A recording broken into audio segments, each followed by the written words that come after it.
ప్రతిజ్ఞ చేసి బాప్తిసం పొందినా కూడా కొందరు పరలోకానికి రారు. అది సమస్య. ఎందుకు రారో చెబుతున్నాడు మత్తయి సువార్త 18వ అధ్యాయములో 2వ వచనం. ఒక చిన్న బిడ్డను తన యొద్దకు పిలిచి వారి మధ్య నిలవబెట్టి ఇట్లనెను, మీరు మార్పు నుండి బిడ్డల వంటి వారైతేనే గాని పరలోక రాజ్యంలో ప్రవేశింపరు.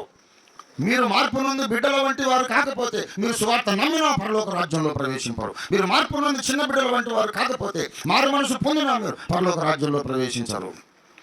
మార్పు నుండి చిన్న బిడ్డల వంటి వారు కాకపోతే మీరు అన్య భాషలు మాట్లాడినా పరలోకంలో ప్రవేశించరు. మార్పు నుండి చిన్న బిడ్డల వంటి వారు కాకపోతే మీరు ప్రసంగాలు చేసిన, అద్భుతాలు చేసిన, ప్రవచనాలు చెప్పిన, సూచక్రియలు చేసిన పరలోక రాజ్యంలో ప్రవేశించరు. Ultimately what counts before God is the basic fundamental change in your character. నీలో మార్పు అని కోరుతున్నాడు. చాలామంది అయ్యో నేను పాపినని ఒక దినం ఏడుస్తారు, అయ్యో నేను పాపినని ఒక దినం ఏడుస్తారు, తర్వాత సువార్త నమ్ముతారు, తర్వాత బాప్తిసం పొందుతారు, ఏదో చర్చలో మెంబర్ అయిపోతారు. ఎక్కడ ఆగిపోతుంది కార్యం? స్వభావం మారదు, మనసు మారదు, అహంభావం సాగదు, అసూయ సాగదు, స్వార్థం చావదు, ఎదుటి వాళ్ళని కించపరిచే గుణం చావదు, తనను తాను ఉపేక్షించుకునే బుద్ధి రావడం లేదు. ఎప్పుడు ఎదుటి వాళ్ళని కించపరచడం, ఏది చిన్న బిడ్డల స్వభావం. నువ్వు అన్ని భాషలు మాట్లాడేస్తే చిన్న బిడ్డ స్వభావం లేకుండా పరలోకానికి వెళ్దాం అనుకున్నావా? యేసయ్య బుద్ధికుడు కాడు.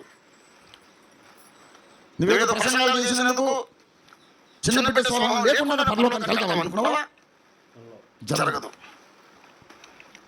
నువ్వు చేసినంత మంచిదే, ఇంకొక మంచి పని చేయాలి.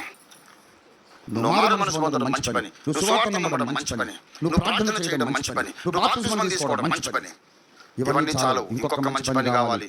నీలో జరగాలి, మంచి పని నువ్వు చేయాలి. అదేంటంటే నువ్వు మారాలి. దీనికి సంవత్సరాలు పడుతుంది. జీవార్థమైన మారు మనసు ఒక రోజు పొందొచ్చు. రక్షణ కోసం సువార్త నమ్మడం ఒక రోజు నమ్మవచ్చు. ప్రార్థన ఒక రోజు చేయొచ్చు, గంట సేపు. బాప్తిసం ఒక రోజు పొందొచ్చు. కానీ మత్తయి 18:3లో ఉంది చూశారు, అది ఒక రోజు కాదు బాబు, జీవితకాలం పడుతుంది. నువ్వు మార్పు నుండి చిన్న బిడ్డలాగా కావాలి.